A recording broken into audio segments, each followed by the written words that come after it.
어좀 따 없는 거네.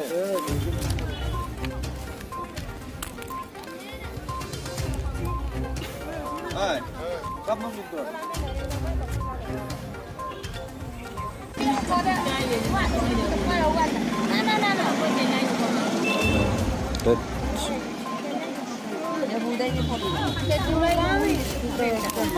এই ব্যক্তিজনৰ নাম অৰিজিনেল নামটো ৰুস্তম দলে আৰু গাঁৱত ৰাজা দলে বুলি মাতে। কোনটো গাঁৱৰ আছিলে? ৰামধন, আমাৰ ৰামধন মালিগাঁও বুলি কয় এইখন।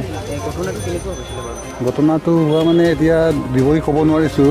জাষ্ট মানে এই মানে শুকান কাঠ এটাই তাৰ নিজৰ গাড়ীত লানিকুৰি দিশৰ পৰা বৈকুণ্ঠপুৰ দিশলৈ আহি আছিলে। সেইটো সময়ত এই গছটো পৰি তাৰ গাড়ীত লাগিছে বুলি শুনিছোঁ। সময়টো কিমানমান বজাত? সময়টো 12:10 পৰা 12:20 ভিতৰত হ'ব।